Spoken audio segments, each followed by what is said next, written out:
Shalom saudara, Bapak Ibu, dimanapun saudara berada sekarang, apa kabarnya?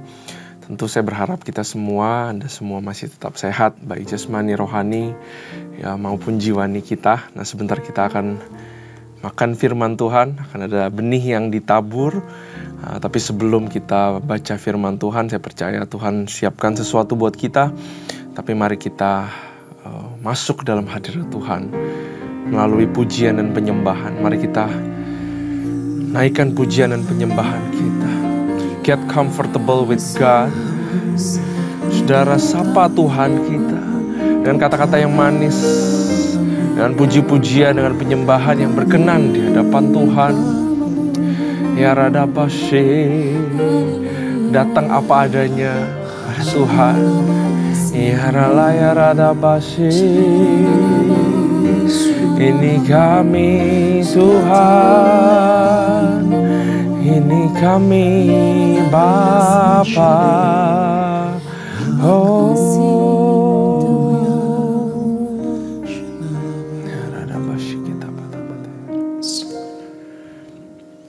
firman-Mu berkata-kata besertaku,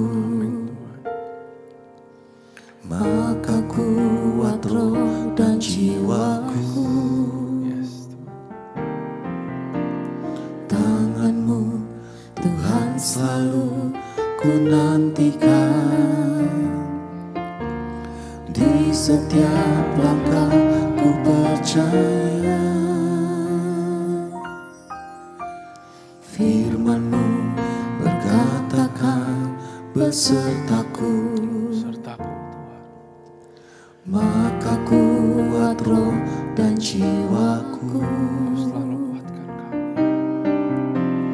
Tangan-Mu Tuhan selalu ku nantikan,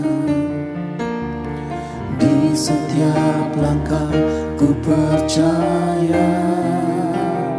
Dengan sayap-Mu ku akan terbang tinggi, di tengah badai hidup ku tak menyerah. Kau kekuatan dan perlindungan bagiku, pertolonganku di tempat maha tinggi. Ku mengangkat tanganku, aku berserah. Kau ku nantikan, Kau yang ku sembah, Yesusku, Rajaku.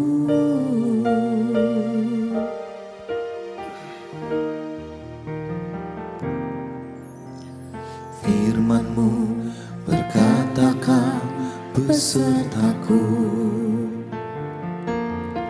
maka kuat roh dan jiwaku. Tangan-Mu Tuhan selalu ku nantikan, di setiap langkah ku percaya. Dengan sayap-Mu ku akan terbang tinggi, di tengah badai hidup ku tak menyerah. Kau kekuatan dan perlindungan bagiku, pertolongan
sayapmu, ku akan terbang tinggi di tengah badai hidup.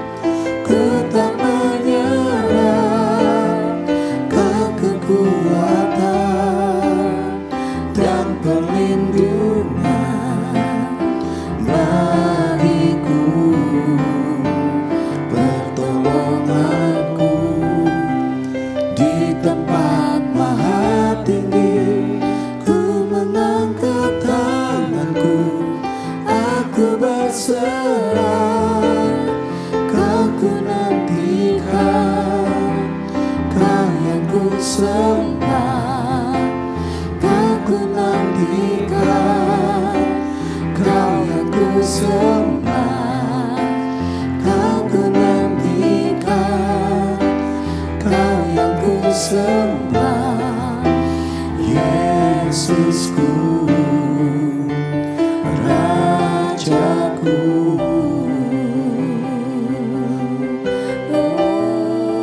Yesus, Engkau yang Kami menyembahmu, kami tak akan menyerah. Dengan sayapmu Tuhan, kami kan terbang tinggi Bapa. Dengan pertolonganmu kami hidup, kami dikuatkan. Kaulah yang besar, Kaulah yang kuat, Kau yang menaungi, Kau yang membangunkanku, Kau yang mendorongku Tuhan, Kau yang menguatkanku. Ya Radabasi, Ya Radama, Ya Radabasi. Tuhan yang berjanji, tak sekalipun Kau ingkari. Kesetiaanmu sungguh terbukti di sepanjang hidupku, untuk selamanya ku kan setia melayani, mengasihimu. Tiada Tuhan sepertimu, Yesus, Kau Allahku yang setia.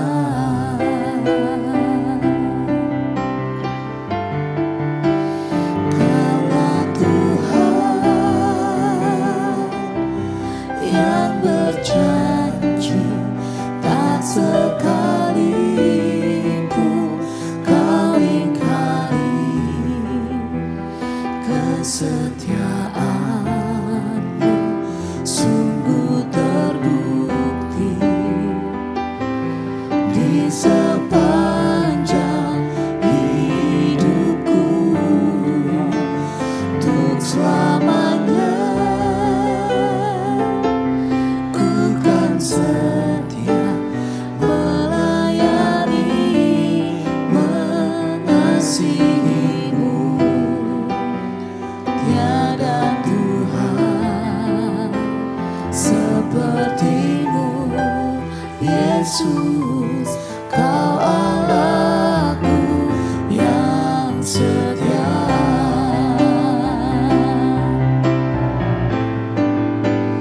Kaulah Tuhan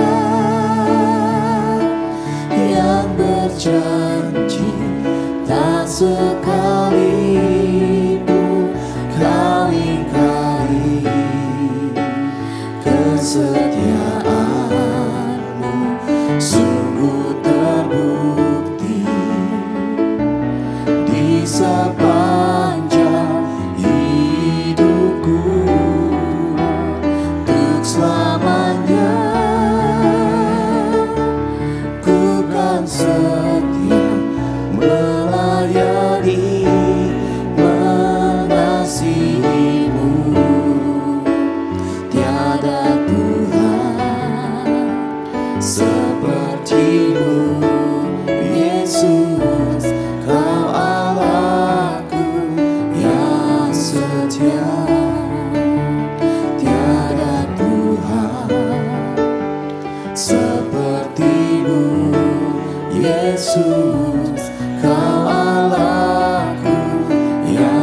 setia, tiada Tuhan seperti-Mu, Yesus.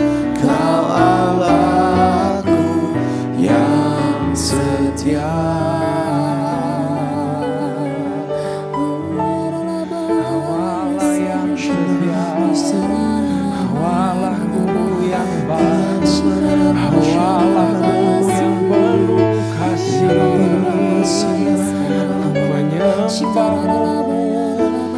Bersyukur Tuhan.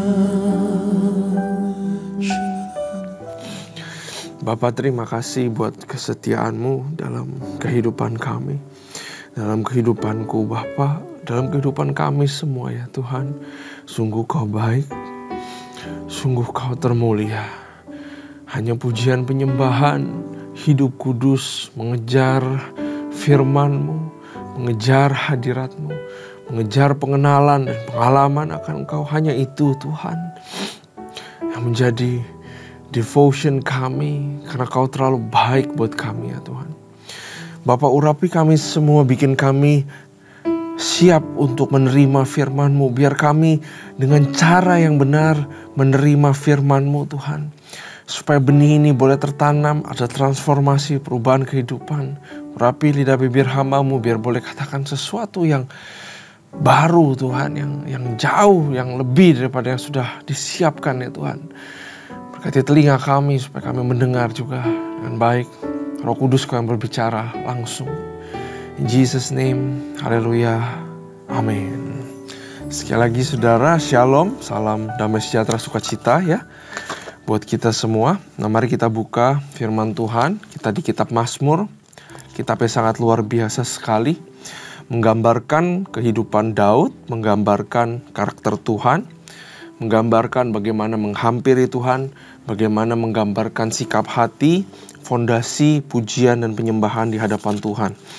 Mari kita buka Mazmur pasal yang ke-12, saudara. Mazmur pasal yang ke-12. Nah, saudara, kalau saudara baca Mazmur, ada beberapa Mazmur yang ketahuan sebenarnya pasal itu dinyanyikan atau dasar daripada penulisan lagu itu dari kejadian Daud waktu kapan. Tapi nggak semuanya itu jelas kapan sebenarnya Daud menuliskan ini ya saudara. Nah, mari kita baca sama-sama Mazmur pasal yang ke-12.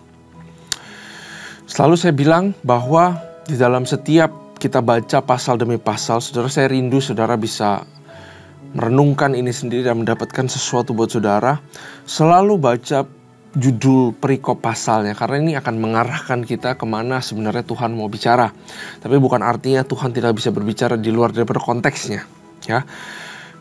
Ayat yang ke-1, untuk pemimpin biduan menurut lagu yang ke-8, Mazmur Daud ya, doa minta tolong terhadap orang yang curang. Tolonglah kiranya Tuhan, sebab orang saleh telah habis, telah lenyap orang-orang yang setia dari antara anak-anak manusia. Ya, mereka berkata dusta. Nah, bagaimana Daud menjabarkan orang-orang yang telah tidak saleh ini, yang sudah murtad atau sudah membelok ini adalah mereka berkata dusta. Artinya di sini Roh Kudus mau emphasize, dia berikan inspiration kepada Daud menulis ini dan memberikan kita ilham bahwa hati-hati dengan kata-kata. Ya. Bisa jadi Mazmur 12 tentang kata-kata. Mereka berkata dengan bibir yang manis dan hati yang bercabang, ya. Bibir yang manis dan hati yang bercabang. Artinya apa yang dikatakan manusia itu semua berasal dari dalam hati. Kita nggak bisa bilang orang kata-katanya kasar, kata-katanya jelek, tapi kita bisa bilang, kadang-kadang kita suka bilang begini ya, hatinya baik sebenarnya, niatnya baik, cuman kata-katanya keluarnya ya begitu, dimaklumin aja. Nggak bisa kayak begitu. Firman Tuhan itu ya dan amin.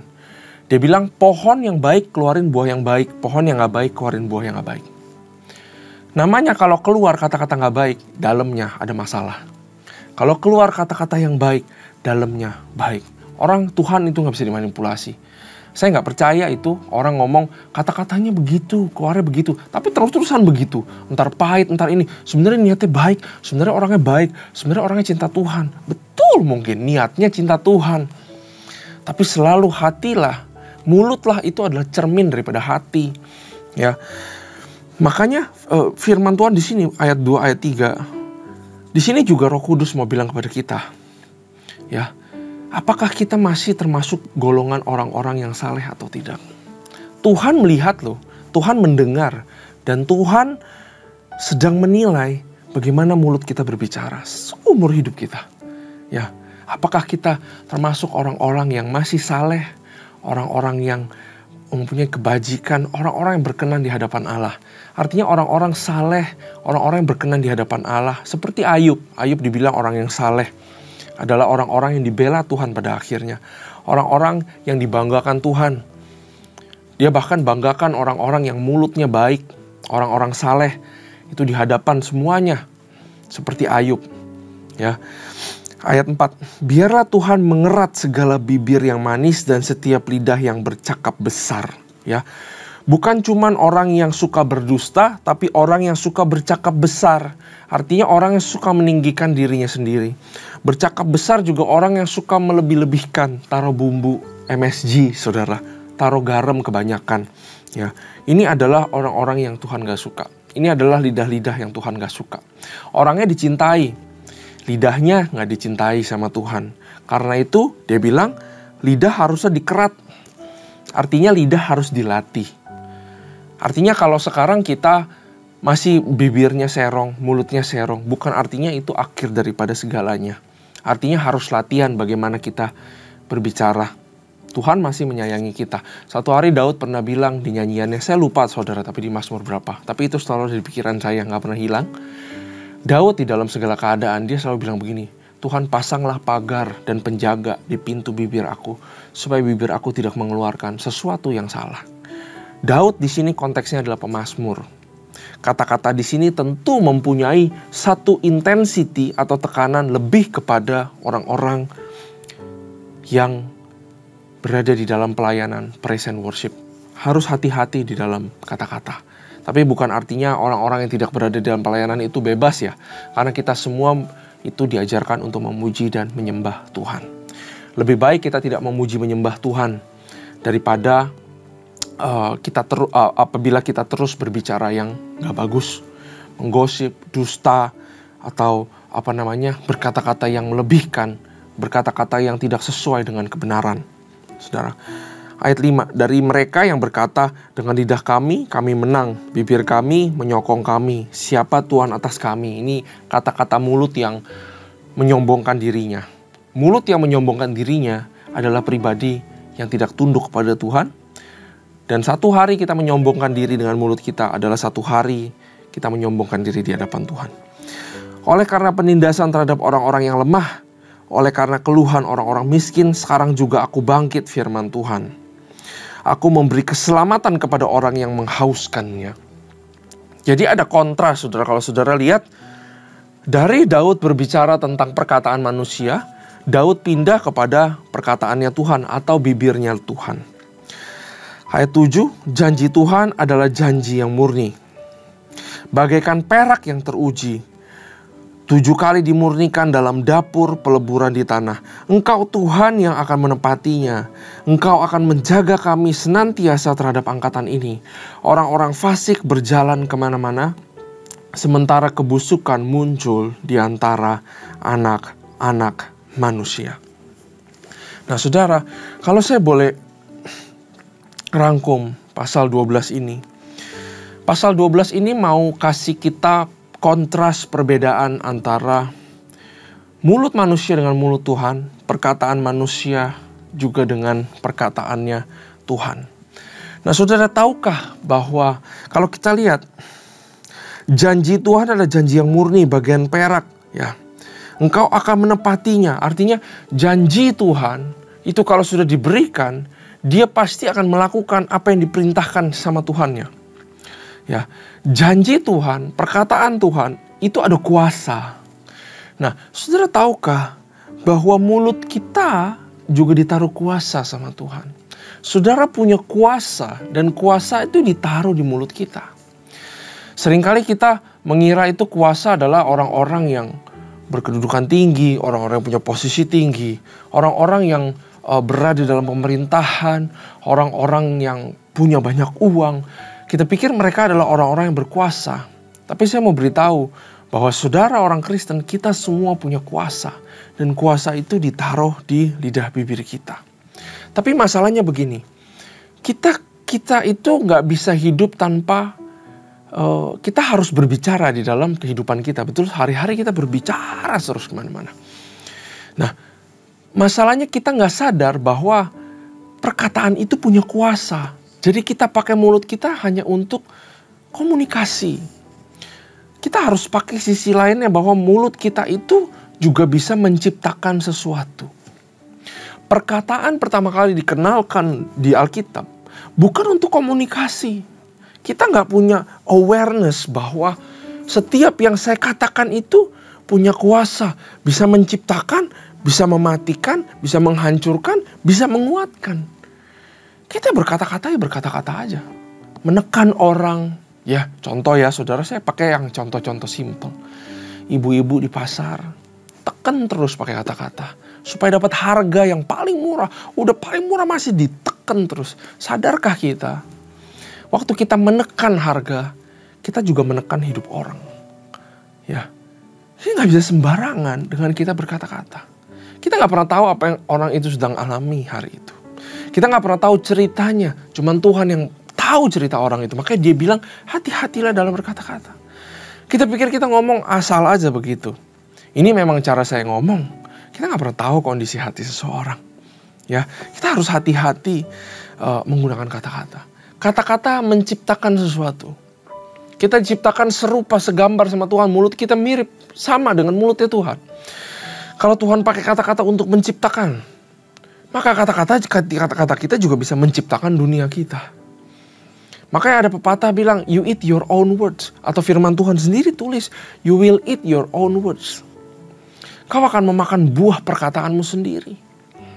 Ya, artinya kita bisa menciptakan sesuatu dengan kata-kata. Nah, apa kata-kata yang sering keluar? Kalau untuk orang yang tidak saleh, kata-kata yang sering keluar tadi gampang. Dusta, membesar-besarkan, kata-kata bohong. Ya, kata-kata apa yang sering saudara keluarkan? Kata-kata begitu kuat, begitu punya power di dalam kehidupan kita. Seringkali kita nggak sadar kalau saudara bekerja, apalagi saudara pengusaha. Sering saya dengar, ya lagi susah nih, lagi susah.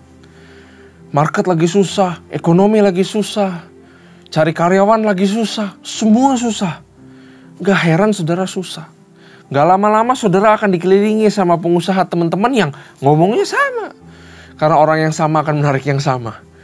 Semua orang-orang ini akan bilang, ya lagi susah, lagi susah. Padahal ada juga orang-orang di masa susah yang justru mengeruk keuntungan.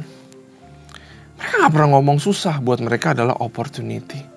Apa yang saudara katakan itu bisa membuat masa depanmu. Jadi hati-hati di dalam berkata-kata. Jangan heran kalau anak kamu bandel. Karena saudara waktu kecil ngomongin terus bandel loh. Ini anak saya nakal banget. Nakal banget. Gak heran deh jadi orang yang nakal. Karena perkataan itu menaruh benih kepada sesuatu. Kita harus ingat itu, kuasa di dalam kata-kata. Firman Tuhan berkata, hidup dan mati dikuasai lidah. Betul? Amsal 18:21. Siapa suka menggemakannya akan memakan buahnya. Kalau saudara mau duniamu berubah, dari mana mulai? Dari kata-kata. Saudara mau duniamu berubah. Kalau saya boleh bilang, saudara mau berubah, saudara mau lebih maju, saudara mau duniamu berubah 180 derajat. Ya, saudara gak suka dengan kehidupanmu, ada dua hal yang harus saudara ubah. Yang pertama, saudara harus ubah pikiranmu, itu udah pasti. Roma 12. Ya, ayat 1, ayat 2, berubahlah oleh pembaharuan budimu. Harus mulai dari pikiran. Setelah mulai dari pikiran, dari mana? Dari kata-kata. Karena kata-kata akan menuntun kehidupan saudara ke arah tertentu. Ya. Nah, dari sini kita juga belajar bahwa Pohon yang baik akan mengeluarkan buah yang baik. Orang yang baik akan mengeluarkan kata-kata, hati yang baik akan mengeluarkan kata-kata yang baik. Hati yang busuk akan mengeluarkan kata-kata yang busuk. Dari situ saudara bisa berhati-hati dengan orang. Gak semua perkataan orang saudara harus percaya. Tapi menurut saya di zaman sekarang semua perkataan orang haruslah diuji. Semua yang kita nonton dari sosmed, TikTok, semua reels, semua video-video berapa 5, 6, 10 detik itu semua mungkin gak ada suaranya. Tapi itu semua adalah kata-kata yang dimasukin ke dalam pikiran. Gak semua kita harus percaya. Hati-hati kita malah terinfluensi di dalam dunia ini. Gak semua orang kita harus percaya, saudara. Karena dari buahnya lah kita mengenal mereka. Jangan gampang kita dibawa untuk diadu domba, ya. Itu juga soal kata-kata, karena kata-kata punya kuasa, betul? Umpamanya kalau saudara sudah makan makanan ini, saudara makan jeruk, ya. Saudara makan terus jeruk yang dari pohon itu. Saudara tahu itu enak, makanya saudara makan terus. Satu hari ada orang bilang, yang kamu makan tuh bukan jeruk, kamu makan apel. Nah, kira-kira saudara gimana? Kalau saudara nggak berhikmat, saudara akan bilang, hah, ternyata ini adalah apel. Oh, ini ternyata adalah apel. Tapi kan saudara sebenarnya sudah merasakan kalau itu jeruk, nggak perlu percaya perkataan orang. Kalau saudara sudah lihat buah daripada seseorang, teman pelayananmu kek, kolega kantormu kek, lalu tiba-tiba ada orang yang menggosip, kamu tahu gak sih dia begini begitu? Saudara nggak usah percaya, saudara makan kok buah dari orang itu. Ya, itu tentang hikmat dalam perkataan. Nah sekarang kontrasnya ke firman Tuhan atau kata-kata Tuhan. Bagaimana Tuhan itu berkata-kata? Tuhan itu kalau berkata-kata tidak ada kesia-siaan. Gak ada satu kata yang tidak perlu diucapkan, dia ucapkan, itu gak ada. Semua yang diucapkan adalah yang perlu untuk diucapkan. Semua yang dikatakan dia adalah dia sendiri. Makanya ada firman bilang begini, pada mulanya adalah firman. Dan firman itu bersama-sama dengan Allah. Firman itu adalah Allah. Kata-katanya Tuhan itu adalah Tuhannya sendiri. Jadi semua kata-kata Tuhan yang tertulis di sini, walaupun bukan Tuhan yang langsung ngomong, ya, tapi semua kata-kata yang tertulis di sini, ini adalah Tuhan itu sendiri, menggambarkan Tuhan itu sendiri. Karena itu kita harus belajar firman Tuhan supaya kita mengenal Allah. Saudara gak akan bisa mengenal Allah kalau saudara cuma ikut datang ke gereja dan nonton khotbah. Gak bisa. Ini harus dibaca sendiri kalau saudara mau mengenal Tuhan. Dan bagaimana Tuhan pakai kata-kata itu? Kata-katanya tidak mungkin kembali dengan sia-sia. Firman-Nya itu bilang, saudara, demikianlah firman-Ku yang keluar dari mulutku. Saya pengen saudara catat ini. Demikianlah firman-Ku yang keluar dari mulutku, kata Tuhan. Ia tidak akan kembali kepadaku dengan sia-sia, tetapi ia akan melaksanakan apa yang ku kehendaki dan akan berhasil dalam apa yang kusuruhkan kepadanya. Itu kata-katanya Tuhan. Karena tidak ada cacat di dalam Tuhan, karena hatinya murni, maka kata-katanya penuh kuasa. Betul? Air yang enak, air yang murni, air yang berharga adalah berasal daripada kemurniannya. Ya, saudara tahu air di Afrika yang sedang kekurangan air itu mahal banget. Kemurniannya itu menggambarkan harganya itu. Artinya gini, kalau kata-kata itu berasal dari hati, kalau sumbernya itu berharga, sumbernya murni, sumbernya kudus, sumbernya luar biasa, sumbernya jadi satu dengan Tuhan, kata-katamu kuasanya luar biasa. Makanya beberapa orang kalau ngomong gak terjadi apa-apa. Kalau berdoa gak terjadi apa-apa. Karena hatinya masih harus dibentuk. Jangan takut, kita harus terus maju. Karena Tuhan adalah Tuhan sendiri. Hatinya begitu murni, begitu berkenan di hadapan Allah Bapa. Begitu penuh dengan compassion, hatinya penuh dengan belas kasihan. Makanya saat dia berkata kata-kata kesembuhan, orang harus sembuh. Karena ada belas kasihan di dalam hati. Satu hari waktu dulu saya di Jerman, saya pernah ketemu sama owner atau founder dari Planet Shakers di Australia. Dia bagikan firman begini. Dia bilang, kenapa bisa ada mujizat dari mulut Yesus tentang kesembuhan? Karena hatinya penuh belas kasihan. Dia bilang, mujizat itu hasil daripada hati yang penuh dengan belas kasihan, saudara. Hebat kata-kata itu. Kalau hati kita juga dibentuk. Dan kalau saudara mau dibentuk. Firman Tuhan bilang, janjiku kalau sudah keluar, dia nggak bisa tidak melakukan apa yang saya suruh. Kalau saya suruh dia, saya berkati si Andi. Mau si Andi murtad kayak apapun, kalau saya sudah suruh berkat untuk samperin dia, pasti akan diberkati. Itu kata-kata Tuhan. Nah, dicerminkan dengan kata-kata kita. Bayangkan kalau apa yang saudara katakan itu pasti terjadi. Maka kita pasti akan hati-hati dalam berkata-kata. Ya kan?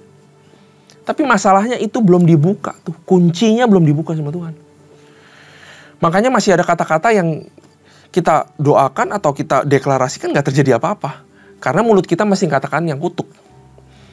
Kalau Tuhan buka itu, kuasa itu dibuka di dalam hidupmu, kutuk, kamu juga bisa kutukin orang. Makanya Tuhan gak mau. Sampai Tuhan uji, Tuhan lihat mulutmu tidak mengutuki orang, tidak menggosipi orang. Saya percaya, ini saya gak siapkan saudara. Roh Kudus berbicara sama saya sekarang. Bahwa saudara, kalau saudara jaga kata-kata, saudara latih, pasang pintu bibirmu dengan baik. Saudara berhenti gosip, saudara berhenti ngomongin orang, saudara berhenti ini, saudara berhenti itu. Tuhan lihat, satu hari dia akan buka kuasa itu. Dia akan kasih kunci kuasa itu ke mulutmu. Segala yang kamu katakan itu pasti terjadi. Sama seperti Tuhan mengatakan sesuatu, pasti terjadi. Sampai sekarang dia belum buka. Karena kita masih mengatakan yang buruk tentang orang. Karena kita masih bisa mengutuki orang lain dengan mulut kita. Itulah hebatnya kata-kata. Begitu juga dengan kalau kata-kata kita mendoakan. Jaga mulut kita. Makanya di sini Daud dia ngomong tentang kata-kata. Tapi manusia dulu konteksnya. Kemudian dia ngomong kata-kata firman Tuhan itu ayat 6. Dan firmannya ini yang mengatakan adalah Tuhan. Jadi kata-katanya manusia dan kata-katanya Tuhan. Dia bikin dua kontras itu supaya kita belajar bijaksana dengan kata-kata kita. Amin. Mari kita berdoa. Tuhan, terima kasih buat firman-Mu. Ini pribadi jujur menegur saya juga Tuhan. Supaya saya terus menjaga kata-kata saya. Biar Kau yang kuatkan kami dalam kami berkata-kata. Kau yang pasang pintu pagar supaya kami bertobat dan kami hanya mengatakan kata-kata yang baik dan kami melatih lidah bibir kami. Terima kasih Tuhan buat firman ini. Hanya di dalam nama Tuhan Yesus. Haleluya. Amin. Tuhan Yesus memberkati.